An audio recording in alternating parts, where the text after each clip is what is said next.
Soyez bénis, peuple de Dieu. Nous sommes dans notre chaîne 5 minutes avec le Seigneur Jésus-Christ.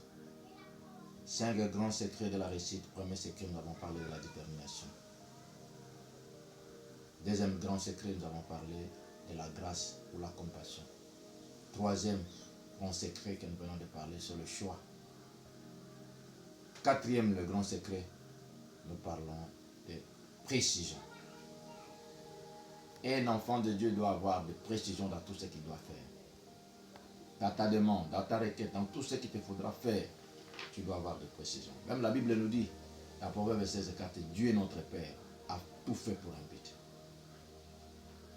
Là où il y a le but, il y a l'objectif. Tu as l'objectif de ce que tu dois faire, mais il faut être précis. Même quand il faudra demander pardon au Seigneur, même quand il faudra faire quoi que ce soit, il faut être précis. Nous pouvons voir dans la parole de Dieu deux grands personnages. La première, nous parlons par le camp de notre sœur Anne. Dans 1 Samuel au chapitre 1, le verset 20 et le verset 27. Le verset 27 nous dit, Anne dit, c'est pour cet enfant que vous m'avez vu prier, l'Éternel m'a exaucé. Quand elle allait à Ephraïm, là où il y avait l'arche de l'Éternel.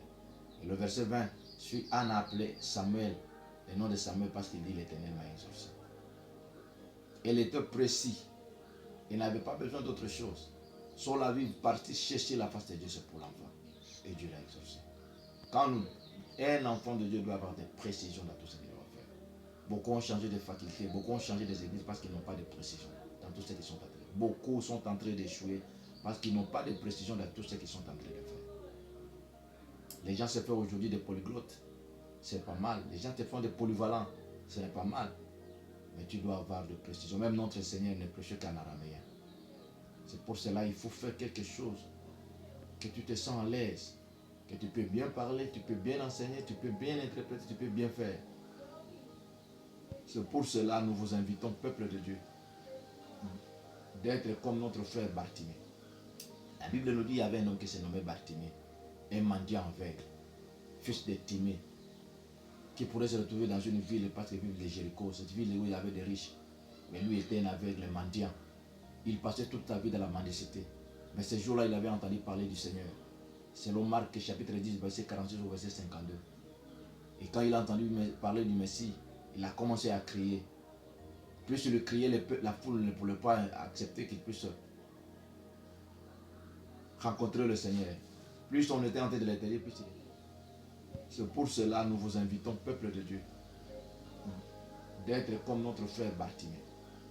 La Bible nous dit qu'il y avait un homme qui se nommait Bartimée, un mendiant aveugle, fils de Timée, qui pourrait se retrouver dans une ville, parce que ville de Jéricho, cette ville où il y avait des riches. Mais lui était un aveugle, un mendiant. Il passait toute sa vie dans la mendicité. Mais ce jour-là, il avait entendu parler du Seigneur. Selon Marc chapitre 10, verset 46 au verset 52. Et quand il a entendu parler du Messie, il a commencé à crier. Plus il criait, la foule ne pouvait pas accepter qu'il puisse rencontrer le Seigneur. Plus on était en train de l'intérieur, plus il était en train de crier. Mais quand il est allé là où était le Seigneur, il était mendiant, il n'avait pas de maison, il avait beaucoup de requêtes.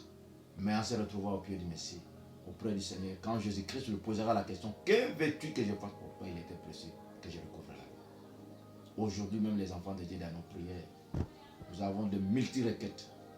Seigneur, donne-moi ceci, donne-moi cela, donne-moi cela. Une requête peut englober tout. Anne aussi avait besoin de beaucoup de choses. Mais il a dit que je venais chercher la face de Dieu pour cet enfant Samuel. Et l'Éternel m'a exaucé. Et au 27, il commençait à présenter au peuple de Dieu, voilà la femme que je viens de bâtir. Quatrième secret de ta réussite, mon frère, ma soeur, toi qui as droit à la réussite, il faut être précis. Il faut avoir de précision de ce que tu dois faire pour cette année, pour ce mois, pour la journée, dans ton parcours. Le Seigneur nous demande la précision. Nous devons être précis dans tout ce qu'il nous faudra faire, dans tout ce qu'il nous faudra entreprendre. La précision, c'est quelque chose de très, très important dans la vie d'un enfant de Dieu. Même dans ta demande, même dans les choix que tu dois faire, même dans tout ce que tu dois faire, il faut être précis. Il y a des gens qui ne sont pas précis.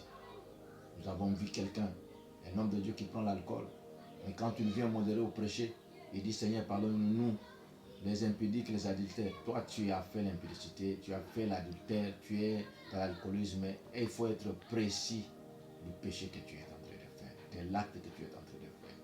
faut être précis dans la requête que tu es en train de demander à Dieu. C'est pour cela, quatrième secret de la réussite. C'est là, il faut de précision. Bartimée n'est pas parti par 4 chemins. Il y a beaucoup d'enfants de Dieu qui voulaient toujours partir par plusieurs chemins. Mais toi qui es un enfant de Dieu, il ne faut pas aller par 4 chemins. Seigneur, cette année, je voulais me marier. Seigneur, cette année, je voulais avoir une parcelle. Seigneur, cette année, je voulais que tu me restaures. Seigneur, cette année, je voulais cesser, je voulais ça. Le Seigneur va vous accorder une seule chose. Il faut être précis. Dans tout ce qu'il te faudra, demander à Dieu. Que le Seigneur vous bénisse.